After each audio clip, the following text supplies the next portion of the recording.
Basile, votre application de recherche immobilière, présente Sud Radio, parlons IMO, Sylvain Lévy-Valency. On parle logement jusqu'à 10h avec Sylvain Lévy-Valency et son invité. Merci Jean-Marie. Bonjour André Adancy. Bonjour, Merci. à vos auditeurs. Merci d'être avec nous. Vous êtes présidente et cofondatrice de We Are Olivia. Merci de répondre à nos questions. Alors effectivement, on peut acquérir de l'immobilier avec des tout petits tickets. C'est du financement par la foule, c'est du financement participatif. Pourquoi vous l'avez appelé Olivia ? Je l'appelais Olivia parce que je voulais un prénom des femmes.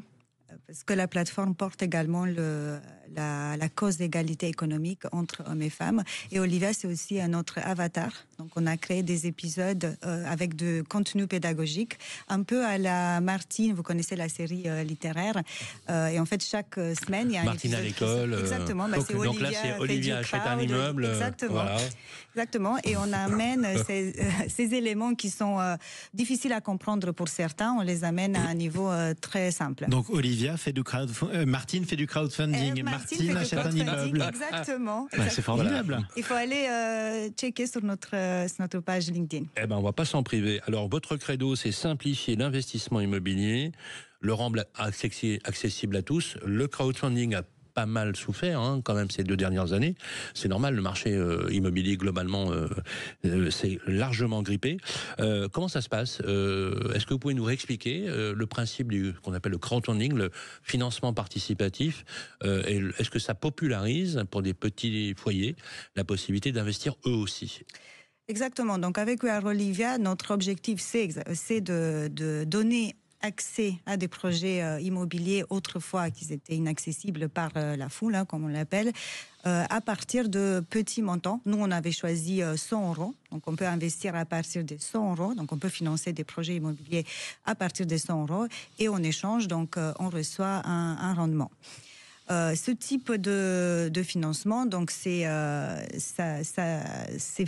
créé aussi donc pour donner ce type d'accès au large public. Bien sûr. Alors avec des rentabilités qui peuvent aller jusqu'à 11% brut. D'accord. Alors c'est la moyenne du marché. Il faut rappeler que le crowdfunding, vous collectez de l'argent, les gens prêtent l'argent. Exactement. C'est pas des actions. Ils ne détiennent pas le bien immobilier, ils prêtent l'argent. Exactement.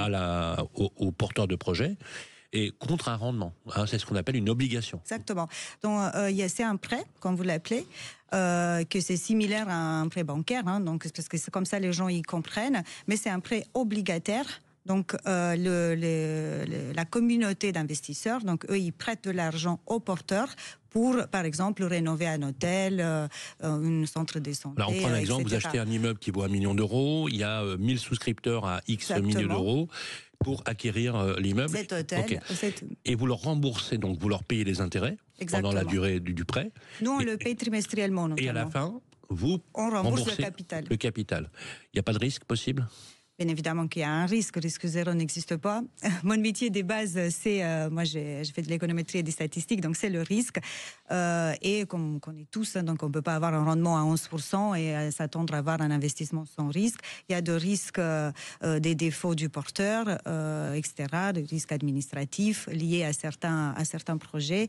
Après, je pense que c'est très important de faire une bonne sélection des projets au début, donc l'analyse et la méthodologie des sélections qu'on applique doit être rigoureuse. On analyse le porteur. Donc, qui est le porteur qui amène le projet. Oui, c'est le projet, oui. Le projet, on analyse le projet et le contexte également. Et sa capacité à pouvoir rembourser, parce que dans votre métier, malheureusement, il y a eu quelques défauts de paiement, on peut le dire. Mais globalement, c'est le crowdfunding a le vent en poupe, quand même au niveau populaire. Vous êtes une jeune entreprise, vous avez été créée en septembre 2024. Combien de projets à ce jour vous avez financé ? Nous, on a financé 5 projets. En moins de 5 mois, on peut dire, et on a levé 2,5 millions environ. Nous sommes très très satisfaits du démarrage de We Are Olivia et de la confiance que les investisseurs nous donnent, parce qu'ils s'intéressent à nos projets et à ce nouveau cycle immobilier, parce qu'on parle tous de ce nouveau monde immobilier qui vient de commencer, donc, et on voit qu'il y a un intérêt du marché. D'ailleurs, la plupart de nos investisseurs, c'est souvent la première fois quand ils entendent parler du crowdfunding. Donc la preuve fait que c'est pas encore un type d'investissement qui est ultra populaire ou ultra connu. Alors justement, c'est important parce que vous devez sourcer, vous devez donc trouver les projets. Comment ça se passe ? Comment les projets arrivent ? Et comment vous... Alors, on a compris comment vous les sélectionniez, puisque vous vérifiez un certain nombre d'éléments, mais comment ils arrivent chez vous ? Mon associé et moi, nous sommes des anciens banquiers, donc de banquiers spécialisés, entre autres, dans l'immobilier professionnel. Donc, notre premier canal de sélection, c'est notre fonds de commerce des opérateurs immobiliers qu'on accompagnait avant à la banque, avec du crédit immobilier. Et sinon, on a une autre capacité de sourcer dans les créances d'autos de banque. Et ça nous donne également la possibilité d'acheter dans des conditions très avantageuses.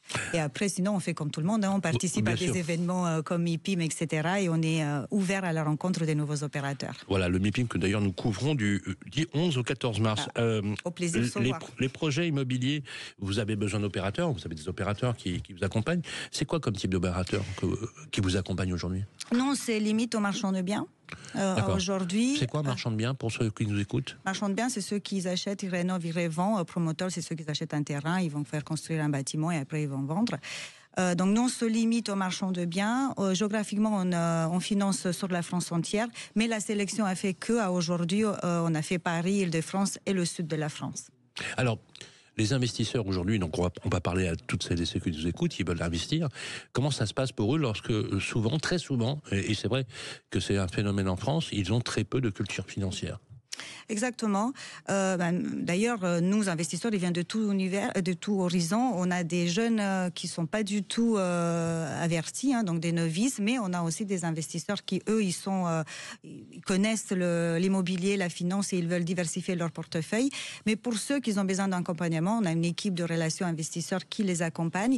Et en plus de ça, on a du contenu pédagogique. Donc, ce que je disais, en plus d'Olivia, on fait on amène des autres types de contenus pédagogiques pour expliquer simplement.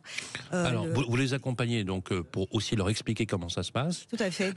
Est-ce que c'est plutôt des moyennes d'investisseurs en âge plus âgés, plus jeunes ? C'est quoi la moyenne ? Est-ce qu'on peut donner une moyenne ? Tout à fait. Je suis à 45 ans, 80% hommes. Ah oui, quand même. Oui, quand même. Ouais. Bon. Ça s'explique pourquoi ? Parce que les hommes, c'est eux qui ont les cours de la... Et moi, j'étais directrice de dépôt dans mon ancienne vie professionnelle et j'avais exactement les mêmes statistiques. J'avais 50 ans d'âge moyen, donc pas 45, mais 80% hommes investisseurs. Donc voilà. Et sinon, le plus jeune, c'est 18 ans et le plus âgé, c'est 86 ans. Donc, ah oui, voilà. Quand même. Alors, avec des tickets, on peut démarrer à... On peut démarrer à 100 €, mais mon ticket, le ticket moyen sur la plateforme, il est à 10 000 €. Donc il est à 10 000 €. Mais on peut démarrer à 100 €. À 100 € et rémunéré, vous nous avez indiqué. En moyenne, on est à 11% brut. Donc ça reste quand même très sur des intéressant. Durées courtes, exactement. Quelle est la fiscalité appliquée ? 30% au PFU, donc c'est la fiscalité classique. PFU, ça veut dire quoi PFU ? C'est prélèvement forfaitaire unique. Unique, voilà. Pour voilà, on vulgarise. On connaissait pas, mais on sait déjà qu'on n'aime pas. Voilà. Tout ce que c'est tout petit abréviation, on n'aime pas. Voilà, on va donner l'adresse du site internet pour ceux qui veulent investir, www.weareolivia.com. Tout simplement. Tout simplement. Olivia, c'est pas mal. Bon ben voilà, exactement. Merci Andrea. Des hommes de 45 ans, c'est pile votre profil, mon cher Sylvain Lévy-Valency. Enfin. Oui, vous avez vu, 45 ans, tout juste. Exactement. La jouvence de Sylvain Lévy-Valency, la cure de jouvence. Allez, restez avec nous, on se retrouve dans un instant. On continue à parler de votre logement, chers amis. Vous avez été nombreux à nous poser des questions sur le répondeur de Sud Radio, notamment sur... la colocation, quel bail je dois signer ? On vous répond dans quelques instants avec Bérénice de Villefloriot. Je précise qu'Emmanuel Macron, le président de la République, par ailleurs, est en train en ce moment même de s'exprimer au salon de l'agriculture.